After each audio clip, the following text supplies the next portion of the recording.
사실 평안할 때보다 사실 힘들고 어려울 때 위로하고 사랑하고 또 견디는 것이 사실 성경에 나오는 신앙이고 또 믿음인 것입니다. 우리나라 사람들은 만남에 있어서 꼭 물어보는 것이 있어요. 저는 이제 우리나라 사람들만 그런 줄 알았더니 외국인도 똑같아요. 묻는 게 뭐냐면 고향이 어디입니까? 만나면 뭐 이야기하다가 보면 고향이 어디입니까? 고향이라는 것은 출생, 태어난 곳, 그리고 자랐는 곳, 태어난 곳과 자란 곳을 포함해서 이것을 우리는 고향이라고 그러죠. 고향. 이제 고향이 어디입니까? 처음에는 몰라가지고 제 같은 경우 고향이 어디입니까? 경상도 대구입니다. 대구가 다 너희 집 거가? 대구시 중구입니다. 중구가 다 너 거가? 남산동입니다. 그래, 그럼 처음부터 그렇게 이야기하지. 근데 이제 놀리려고 군대 가면 자꾸 그런 말을 해요. 태어난 곳, 자라난 곳이 고향이에요. 근데 나이가 들어가면서 고향은 사실 별로 의미가 없어요. 이 고향이라는 지워버릴 수도 없지만 고향이라는 의미는 우리들에게 특별한 의미가 있는데, 그 고향은요, 제가 어려서부터 경상도 대구에서 자라서 학교도 다 초, 중, 고, 대, 첫 번째 직장 생활도 대구에 했었고, 그런데 사실 우리 어머니 인생을 보니까 우리 어머니는 경상도 대구와 그 가창면 우록동이라는 동네가 이렇게 지금은 달성군인데 그게 대구 시내에 편입이 됐어요. 이제 그 팔조랑 제라가 있는데 그 이렇게 지금은 터널인데 옛날에 산을 넘어가야 되는데 터널 지나가면 소싸움하는 청도예요. 청도. 소싸움하는 유명한 그 청도인데, 예전에는 그 산을 넘어가 뭐 이렇게 팔조랑 제를 넘어가는데 지금은 터널 돼 있으니까 쉑 하면 가버려요. 거의 거의 접근이 너무너무 빨리 오는 거예요.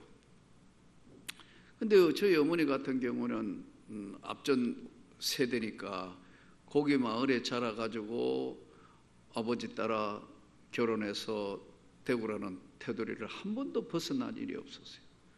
그랬는데 아버지가 돌아가시니까 이제 혼자 사는 어머니를 어떻게 할 거냐, 전부 다 이제 가족들이 다 어떻게 어디에 모셔야 되느냐. 큰형은 해외에 나가 있었고 둘째도 해외에 있고, 그럼 셋째가 이제 은행을 다니던 지점장 했던 형인데, 셋째는 우리 어머니 자체가 칠색이에요. 칠색일 뿐만 아니라 셋째 우리 형수는 제가 뭐 이래 좀 말씀드리면 어떤지 모르겠어요. 깍쟁이에요. 깍쟁이하죠. 깍쟁이다가 보니까 어머니가 절대로 거기 갈 사람도 아니지만 어머니를 받을 사람도 아니에요. 그러니까 셋째도 고려 대상이 아니다. 그러니까 내 위에 형 넷째, 그때까지만 해도 맨날 뭐 방황하고 뭐 그렇고 뭐 술 한잔 먹고 하는 형을 뭐 너무 살림이 엉망진창이고 하니까 가 있을 때도 없을 뿐만 아니라 받을 곳이 없어요. 그 어떻게 해요? 자동으로 다섯째인 저잖아요. 근데 나는 또 목사네. 저 팔동에 이제 구성전에 있을 때 어머니 아버지 돌아가시고 어머니 왔어요. 그래서 제가 그랬어요. 어머니 좀 불편해도 기왕에 나하고 삽시다. 그게 왜냐하면 자식이라도 부모하고 같이 오래 있었던 게 그게 자식이 정이 있는 거지, 일찍이 출가해보거나 부모하고 떨어져 있으면요 자라도 별로 정이 없어요.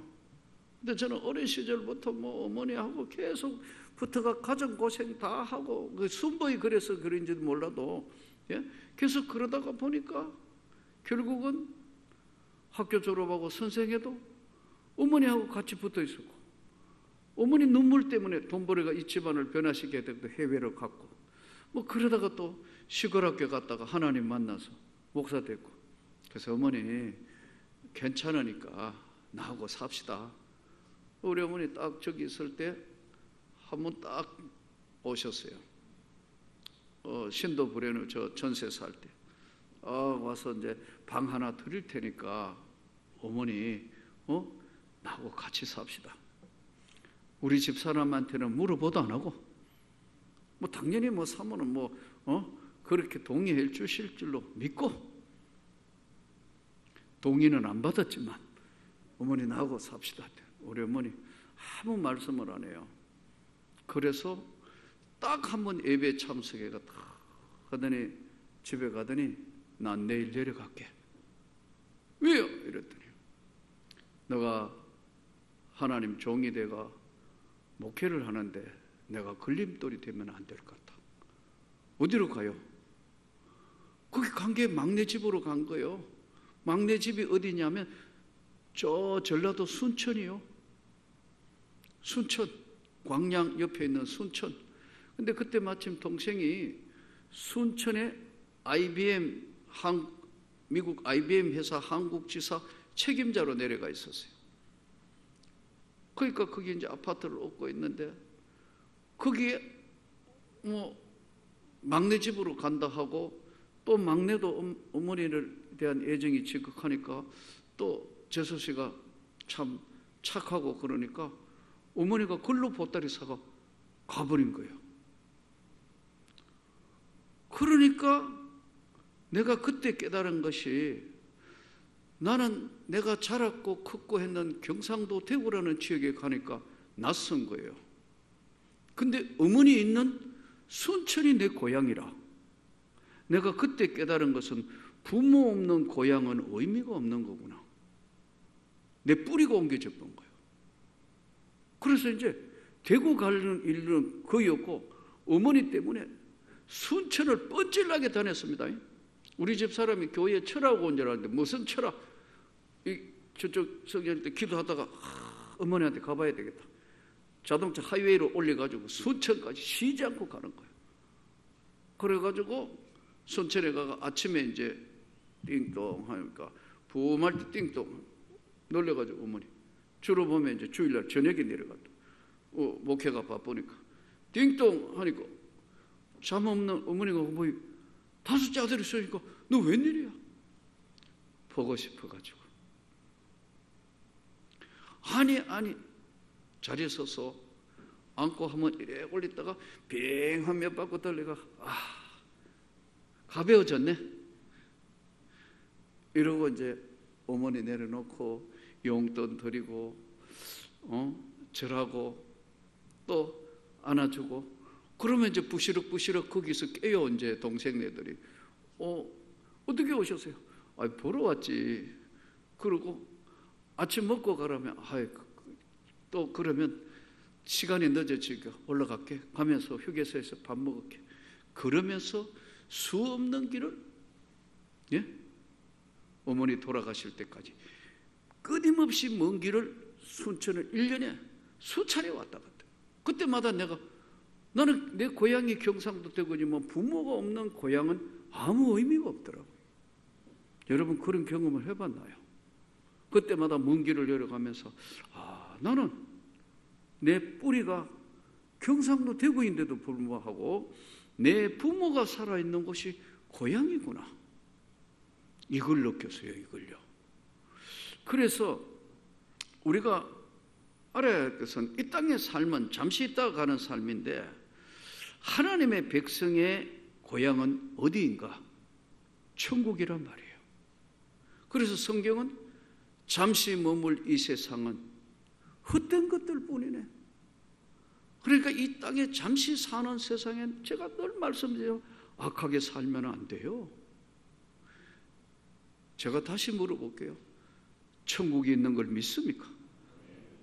지옥이 있는 걸 믿습니까? 하나님 왜 천국만 만들면 되는데 왜 지옥을 만들었을까요? 무서운 지옥이 분명히 존재하기 때문에 거기는 소금치듯 하고 풀무불과 같은 뜨거운 불지옥인데 악하게 살면 안 돼요. 절대로 악하게 살면 안 돼요. 나는 이번에 이 일을 겪으면서 그래도 좀 고난도 있고 여러 가지 아픔도 있고 하지만 하나님 앞에는 부끄럽지 않다.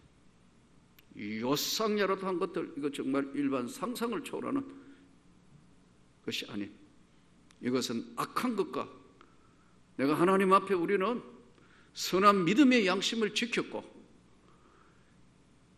영적으로나 어떤 고통과 아픔은 우리한테 분명히 있다 할지라도 하나님 앞에는 우리는 그래도 믿음을 지키고 명예를 지키고 신앙을 지켰다. 우리가 오늘 이 땅의 삶에 하나님 백성의 고향은 어디인가? 천국. 그 천국은 하나님이 계시는 곳이란 말이에요. 천국에는 여호와 하나님이 계시는 곳을 우리는 천국이란다. 이 땅의 삶은 잠시 있다가 머무는 삶인데 볼 거 안 볼 거 다 보고 뜬구름 같은 세상의 인간의 뒷면도 보고, 우리는 오늘 이 땅의 삶에 하나님의 영광이 머물고 있는 것을 우리는 천국이라고, 그 천국을 가는 하나님의 백성인 거예요. 하나님의 백성들 중에서도 하나님의 사람들이 가야 할 정도가 있다. 정도가 있다. 바른 길이라 하잖아요. 그걸 벗어날 때는 하나님은 우리를 향하여 때로는 징계도 하고 하지만 악한 것들로만 하나님이 정리하시는 무서운 분이에요. 나는 여기에 여러분들이 휘말리지 않기를 축복합니다. 그것은 상상할 수 없는, 인간의 눈으로 볼 때는 아무것도 아닌 것 같지만 이 다음에 영광의 나라의 주인은 오늘 우리를 보고 계시고 우리를 지키시고 때론 좀 불편하고 고난도 있겠지만, 그러나 그 영광의 길은 바로 약속의 땅을 향하여 가는 이스라엘 백성들이 겪었던 고난이지만 결국은 영광의 나라의 길로 가는 여정이고 하나님의 인도하심이에요. 여기 오늘 구약 성경은 눈에 보이는 예루살렘에서 눈에 보이지 않는 저 천국문을 향하여 가는 여정의 길이었습니다. 오늘 신명기 3장은 제목이 여호와 계시는 곳, 여호와 하나님이 계시는 곳, 거기에는 지켜야 할 것들이 있다는 거예요. 지켜야 할 분명한 것들이 있다. 오늘 본문은 3장은 두 가지로 나누어집니다. 하나는 요단 동편 점령 사건이라 그래요. 요단 동편을 점령했을 때 일어난 사건이고, 18절부터 29절은 하나님이 계시는 땅, 그곳, 이렇게 설명할 수 있어요. 하나님이 계시는 땅, 그곳.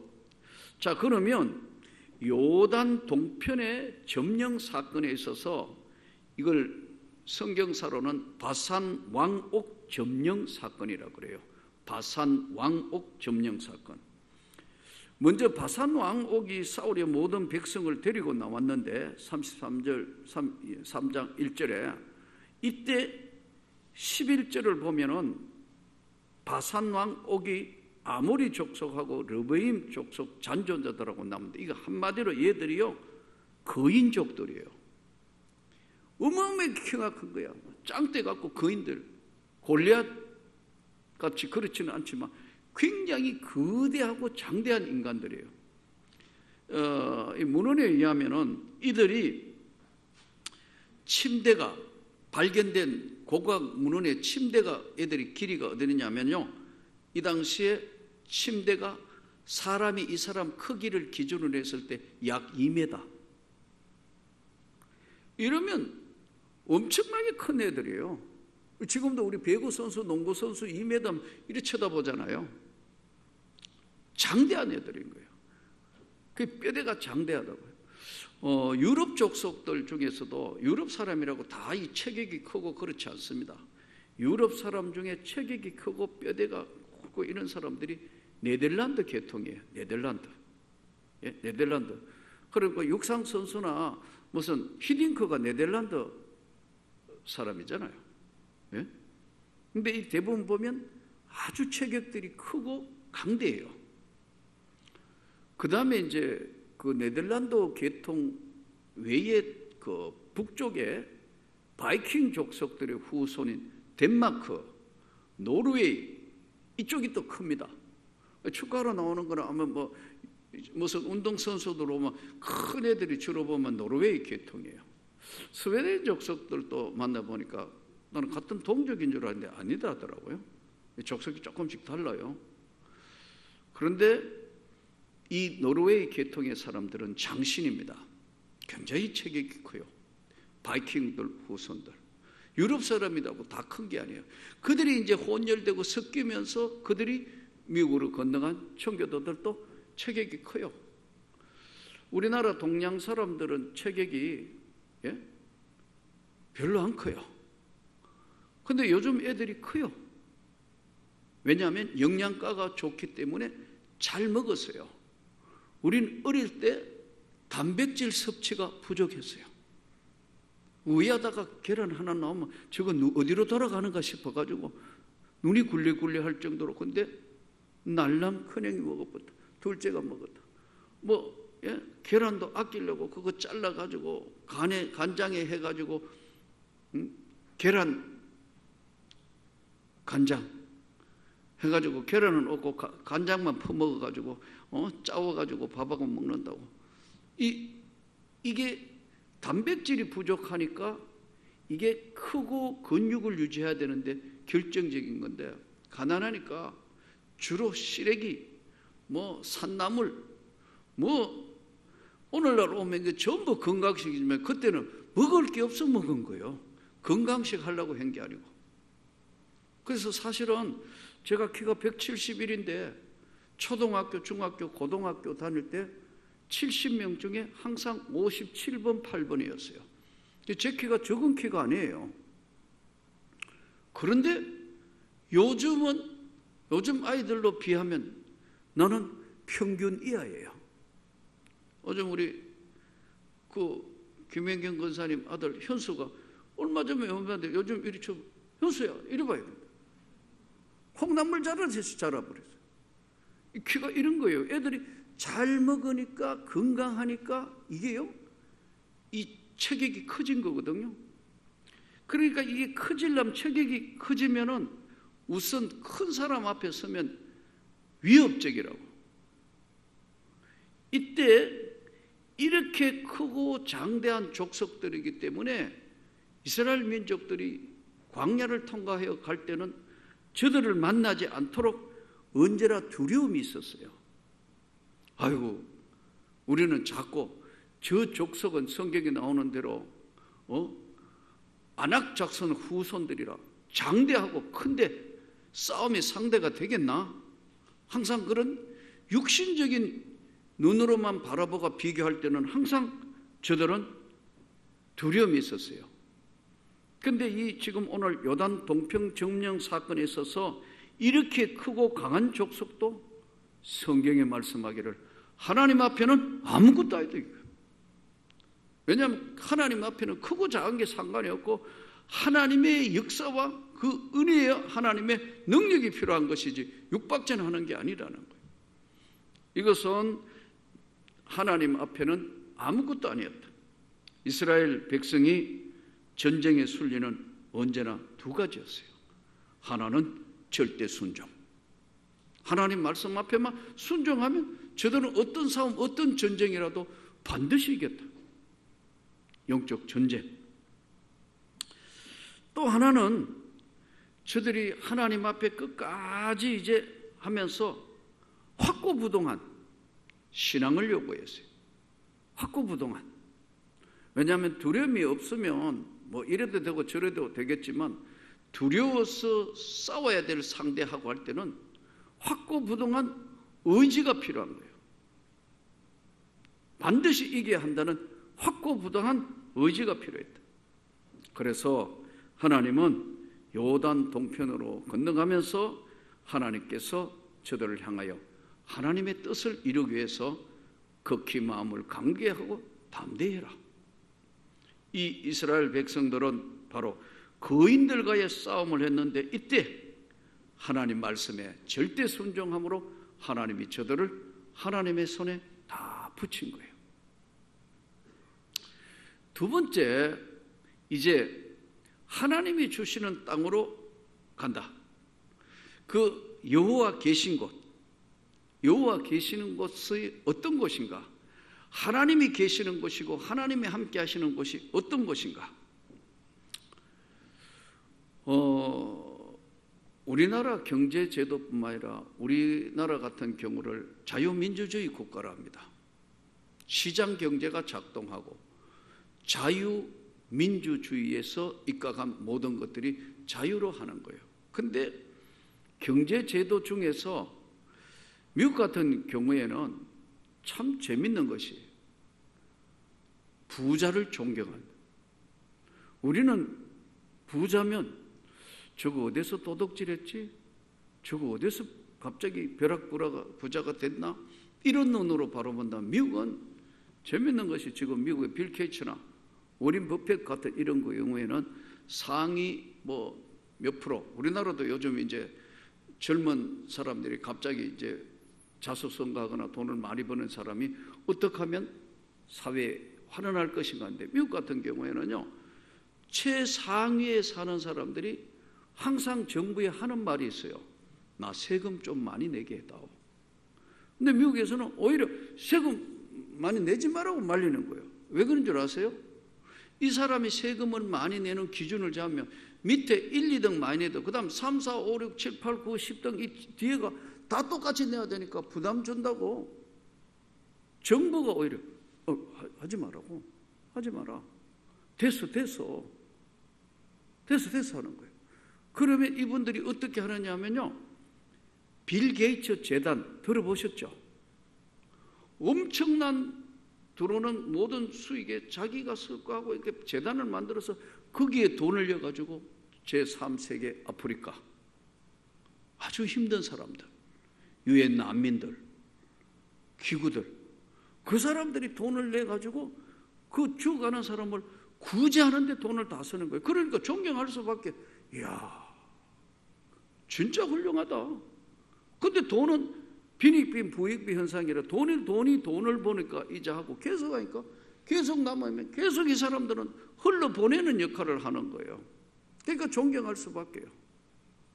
그런데 또 한 가지 재밌는 것은 미국 같은 경우에는 수천만 불짜리 집이 있습니다. 우리로 이야기하면요, 집이 성이에요. 한 성처럼 생겼다고. 그런데 우리는 이런 집에 누가 살아 막 그런데 아니 사세요 하는 거예요. 왜? 사시고 세금 많이 내세요. 왜냐하면 어마어마한 세금을 물리니까요. 그 세금으로 유지하기 위해서 제발 이 좋은 데 사시고 세금 많이 내세요. 세금 내세요. 세금 이렇게 하는 거예요. 우리나라는 어떻게 하면 세금을 안 내려고 주야로 묵상한다면, 왜냐하면 기부 많이 하는 문화를 만들어 놨다고. 이게 자동으로 이제 우리도 조금씩 바뀌는 것 같더라고요. 그런데 왜 이 사람들이 이렇게 하느냐면요, 자유민주주의 사회에서 제일 문제는 부동산이에요.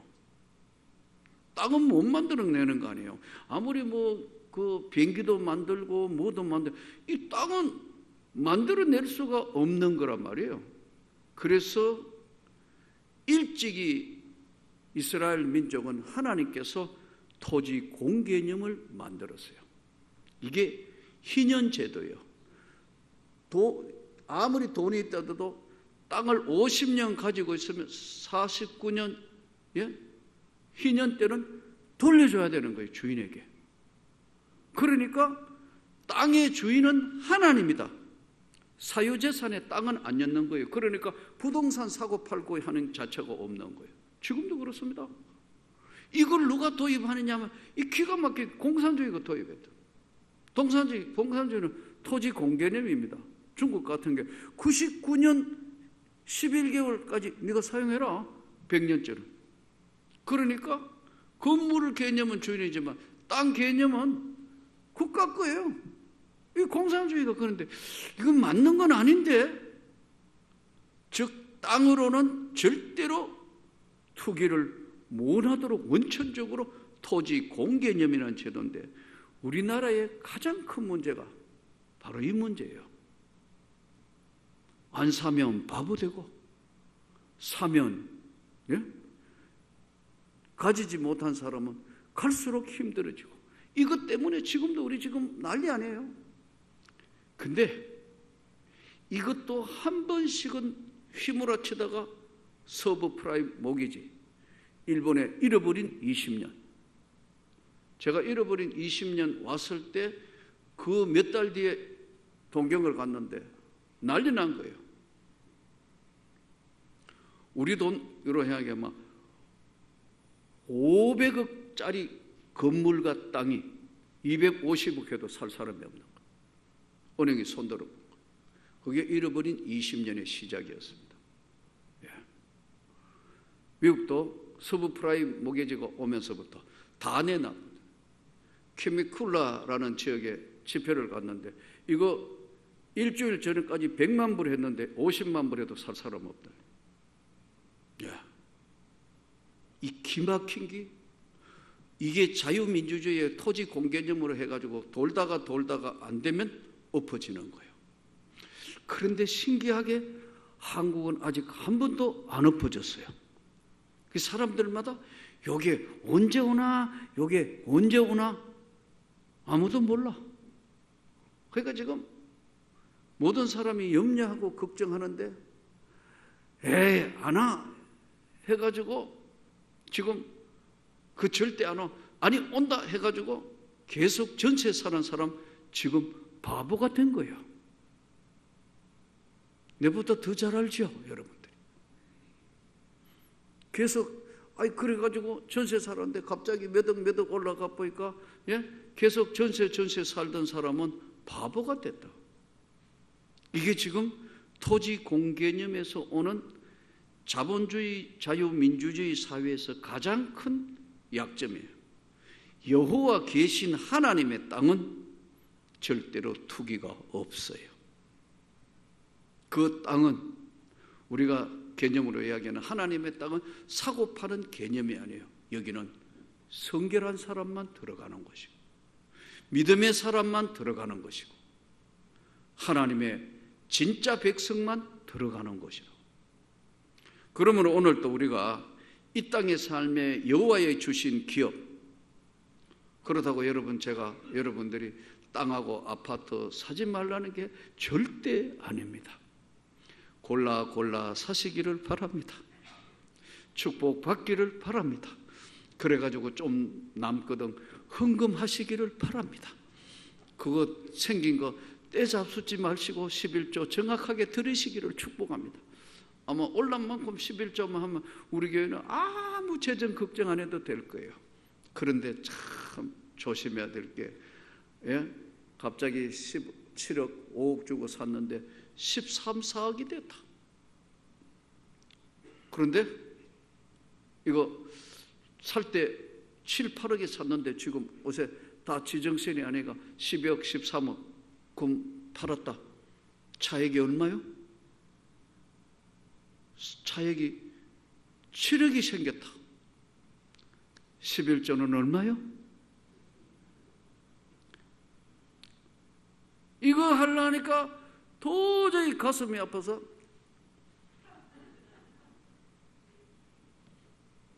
못해 이렇게 돼가지고 하니까 작은 데는 11조 잘하는데 갑자기 땅이 올라가고 점프된 거나 이거 한번 이거 해가 하면서는 요거는 씨앗으로 가지고 있어야 돼요. 하나님 요거 가지고는 주식도 해야 되고요. 이렇게 해서 하나님의 나라하고는 반대의 길을 가게 돼 있어요. 그래서 성경이 뭐냐면 부자가 천국에 들어가기가 낙타가 바늘꿈 터가는 것보다 힘들다고 하는 거예요. 아니 100만 원 버는 사람은 아무 신경 쓰지 않고 주여 여기 있나이다. 1000만 원 11조 생겼을 때 주야 약간 가슴은 따갑지만 별이 옵니다. 그런데 갑자기 10억이 이문이 남았다. 별일 거냐 말 거냐 하루 저녁 생각이 아니 그래도 내가 믿음으로 사니까 드려야지. 그러다가 아침에 깨가 아니야 나는 내 정신을 차려야 돼. 이게 다투게 되는 것이 신앙의 근본입니다. 웃지만요 이게 바로 믿음의 선한 싸움을 하는 거예요. 가끔 그런데요 어떤 분들이 갑자기 헌금 많이 하는 거 읽어보면 재정부에서도 이게 뭔가 물어요. 묻지 마세요. 나도 몰라요. 정직하게 드리는 분들이 덩치에 관계없이요. 깜짝 놀랄 때 있어요. 좀 이런 분들이 많아지기를 축복합니다. 꿀꺽하지 마시기를 바랍니다.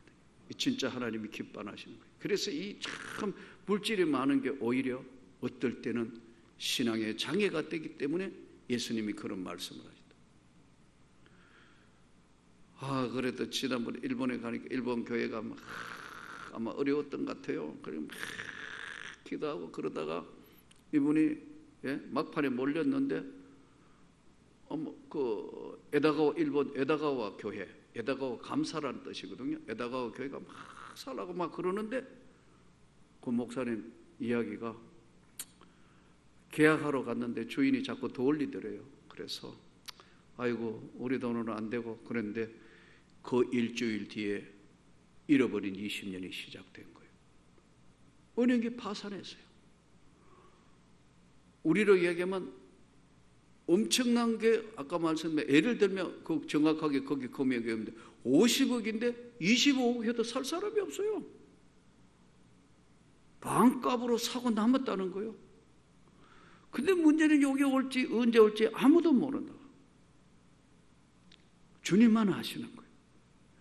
지금 보니까 슬슬 금리가 슬슬 올라간다고 아까 우리 전영민 목사가 통화하면서 목사님 우리 지금 금리가 좀 올라가가 살살 올라가네요 그러더라고요. 언제 어떻게 될지 모르는 하도 왜 그렇지 했더니 하도 돈 빌리 간 사람은 많고 돈 였는 사람이 줄어드는 거예요. 이렇게 쉽게 이야기하면 부도율이 높아지고 있다는 거예요. 가계부채가 1700조가 됐어요. 대한민국이. 이것도 이제 내관이 언제 터질지 모르는 아슬아슬한 속으로 지금 우리는 한 발 한 발을 가고 있습니다. 오늘 또 우리가 여호와의 주신 기업 하나님의 은혜 돈하고는 관계없어요.